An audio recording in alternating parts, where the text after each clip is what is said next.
Сәлем баршаңызға. Бүгін тауық еті мен қазан кебаб жасаймыз. Видеоны қарамастан бұрын каналға тіркеліп, қоңыраушаны баса кетіңіз және маңызды сәттерді жіберіп алмас үшін видеоны соңына дейін қараңыз. Енді картопты ашып дайындап аламыз. Егер ірі болса 2 немесе 3 бөлікке бөлуге болады. Азырақ тұз сеуіп араластырамын. Ал енді етті алып, оны осылай 3-4 жерінен тесіп шығамыз. Осылайша тез пісетін болады. Ешқайсысын ұмытпай, барлығын тесіп шығамыз. Енді азырақ тұз сеуіп араластырып қоямыз.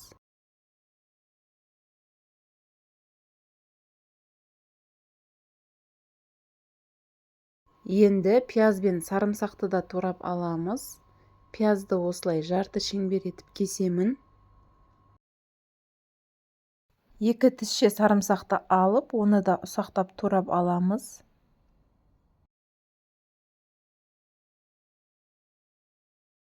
Ал енді қызып тұрған майға картопты саламын. Осы картопты пісіру үшін мен 250 грамдай сұйық май құйдым. Картопты пісіріп алған соң, жартысын бөлек ыдысқа құйып аламын.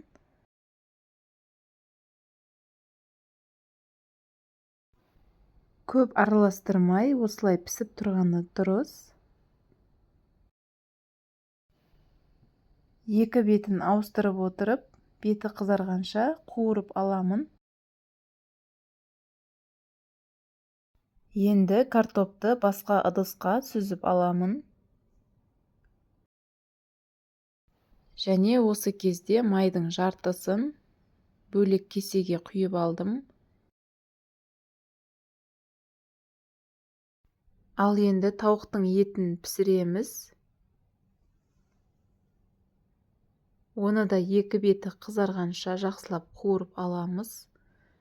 Және сөлі бөлініп, сол сөлі тартылғанша қуырамыз.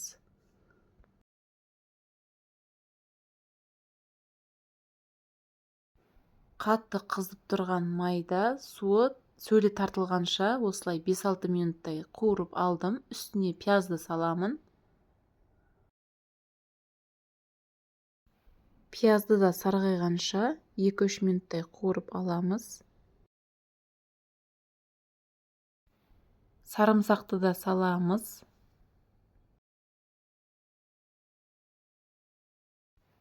Және алдын ала үккіштен өткізіп алған қызанақтан 2-3 ас қасық саламын. Қара бұрыш саламыз. Және паприка саламыз. Өзіңіз қалауыңыз бойынша тағы дәмдеуіштер қосуға болады. Мен тағы кориандрдан жарты шай қасық қостым.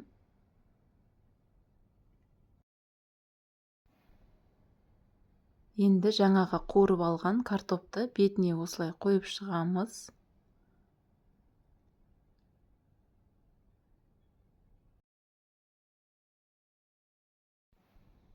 Дәміне қарай тұз саламыз.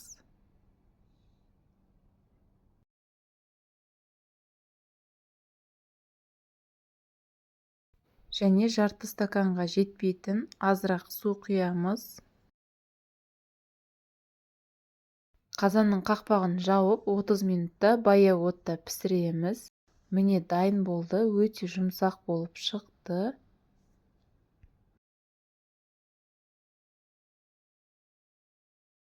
Осымен тамағымыз дайын. Енді оны ыдысқа салып, ұсына берсек болады. Маған картопты осылай шетіне салып, ал етті ортасына салған ұнайды. Осылай өте әдемі көрінеді. Қалауыңыз бойынша осылай бетіне пияз немесе аскөк салып ұсынуға болады. Осындай өте жұмсақ, нәзік, дәмді болып шықты. Сіз де осы рецептпен жасап көріңіз. Видео ұнаса лайк басып, комментарий қалдыра кетіңіз. Және парақшаға тіркелуді ұмытпаңыз.